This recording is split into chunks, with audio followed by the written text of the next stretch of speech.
여러분, 혹시 이런 경험 있으신가요? 자, 오늘부터 열심히 해보자. 결심했는데, 머릿속에서 갑자기 이런 목소리가 들려옵니다. 실패하면 어떡하지? 그냥 귀찮은데 그만둘까? 분명히 내가 결심한 건데 정작 나를 방해하는 것도 나 자신이에요. 오늘은 일본의 불교 승려이자 작가인 코이케 류노스케의 책 생각 버리기 연습에서 여러분의 삶을 바꿀 핵심 내용을 뽑아왔습니다. 1.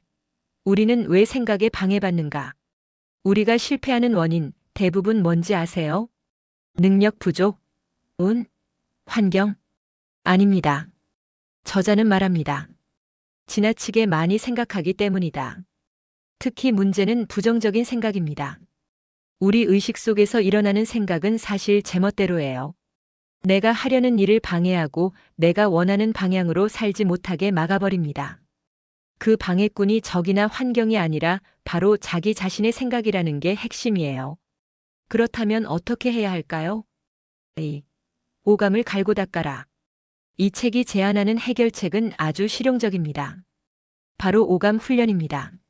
눈, 귀, 코, 혀, 몸. 이 5가지 감각의 일상 속에서 집중하며 생활하다 보면 생각을 자유롭게 조정하는 능력이 생깁니다. 우리가 집중하지 못하는 가장 큰 이유가 뭔지 아세요? 바로 언어적 사고, 즉 머릿속에서 중얼중얼 혼자 계속 떠드는 것 때문입니다. 의식이 언어로 가득 차 있을 때 다른 감각 기능들은 모두 마비되어 버립니다. 3. 보인다와 본다의 차이. 지금 당장 해볼 수 있는 연습이 있습니다. 눈앞의 풍경 중에서 아주 작은 것 하나를 골라 응시해 보세요. 큰 것 말고 작은 것에 초점을 맞춥니다. 다른 것에는 의식을 분산시키지 않고 그것에만 시선을 집중합니다. 이게 바로 보인다와 본다의 차이입니다. 수동적으로 그냥 눈에 들어오는 것과 능동적으로 한 점을 의도적으로 응시하는 것. 능동적으로 집중하는 순간 주변의 잡음들은 흐릿한 배경이 됩니다. 이 연습을 일상 전반에 적용하면 어떤 일이 생길까요? 오감으로 입력되는 데이터를 제대로 깨닫게 되면서 짜증과 불안이 사라지기 시작합니다.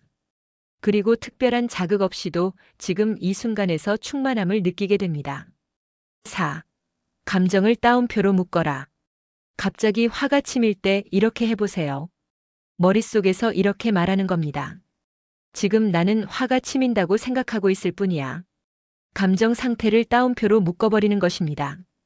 화가 치민다가 아니라 어떤 감정 상태든 따옴표로 묶어 화가 치민다라고 생각하고 있을 뿐이야 라고 마음의 되풀이에서 들려준다.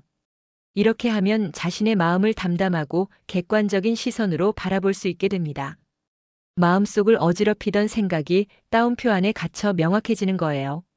이 한숨 돌리는 여유 하나만으로도 상대의 기분, 나쁜 요청에 현명하게 대처하거나 당당하게 다른 의견을 제시할 수 있게 됩니다.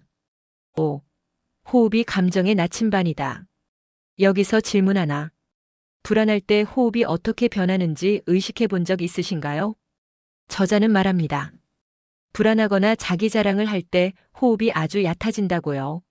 신기한 건 호흡이 편하지 않다는 걸 알아차리는 것만으로도 호흡이 정상으로 돌아오고 마음도 가라앉는다는 겁니다.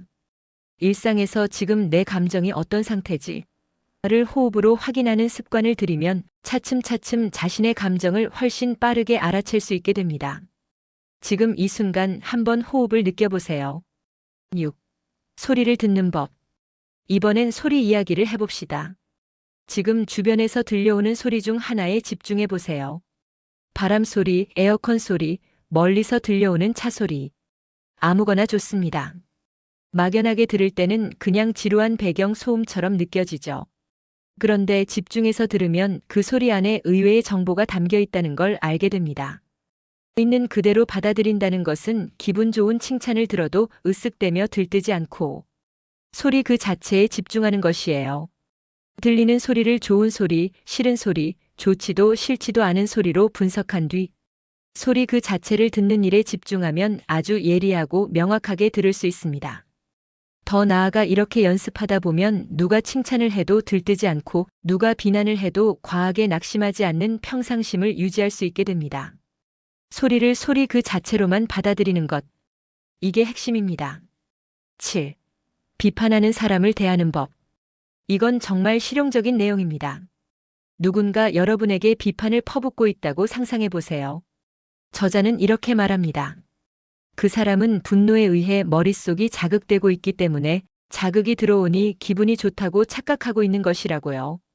이때 우리가 할 일은 똑같이 흥분하는 게 아닙니다. 생각을 멈추고 차분하게 그 사람의 목소리를 관찰하는 것입니다. 그렇게 현실의 정보를 명확하게 분석하다 보면 그 사람이 사실은 자신의 번뇌 때문에 무의식적으로 괴로워하고 있다는 걸 알게 됩니다. 상대의 고통에까지 생각이 미치는 순간 오히려 내 마음에 여유가 생깁니다. 8. 부처의 눈 반쯤 감기. 절에서 부처상을 보면 눈을 반쯤 감고 있죠? 그건 무언가를 보고 있는 게 아니에요. 강력한 집중 상태입니다. 마음이 어지러워지는 순간이 오면 일단 눈을 반쯤 감고 호흡에 의식을 집중해 보세요. 시야를 차단하는 것만으로도 마음의 움직임이 훨씬 잘 보이기 시작합니다. 9. 감정 일기를 써라. 저자가 강력하게 권하는 습관이 하나 있습니다. 일기 쓰기입니다. 단순히 오늘 짜증났다가 아닙니다. 오후 1시쯤 이런 이유로 짜증이 났다. 그 후 1시간 뒤 이런 일이 있어서 기분이 좋아졌다. 이렇게 구체적으로 기록하는 거예요. 중요한 건 감정을 그대로 쏟아내는 게 아니라 그 감정 상태에 있는 자신을 객관적으로 기록하는 것입니다. 저 사람 망했으면 좋겠다 대신 저 사람이 망했으면 할 정도로 나는 화가 났다라고 쓰는 거죠. 이 차이가 여러분의 감정 조절 능력을 서서히 바꿔놓습니다. 10. 진정한 자비란 무엇인가? 마지막으로 생각해 볼 주제입니다. 우리는 종종 누군가를 불쌍하게 여길 때 사실은 우월감에서 나오는 감정을 자비로 착각합니다. 저 사람을 불쌍히 여기는 나는 좋은 사람이야 라는 자기 이미지에 흥분하는 것이죠. 진정한 자비는 다릅니다. 누군가를 위해 슬퍼할 때에도 자기 감정에 빠지지 않고 친절해 보이려는 자신을 버리는 것입니다. 담담하게 그러나 진심으로. 위선 없이 행동하면 자신을 괴롭힐 일도 상대를 괴롭힐 일도 사라집니다. 오늘 생각 버리기 연습에서 배운 것들을 정리해 볼까요? 하나. 나를 방해하는 건 환경이 아니라 내 생각이다. 둘. 오감에 집중하는 훈련으로 잡념을 줄일 수 있다. 셋. 감정은 따옴표로 묶어 객관적으로 바라보라. 넷. 호흡은 내 감정 상태를 알려주는 가장 빠른 신호다. 다섯. 소리를 있는 그대로 들으면 평상심을 유지할 수 있다. 여섯. 감정 일기로 자신을 관찰하는 습관을 만들어라. 생각을 버리는 건 아무것도 안 하는 게 아닙니다. 쓸데없는 생각을 걷어내고 지금 이 순간에 집중하는 것입니다. 오늘 하루 딱 하나만 실천해 보세요.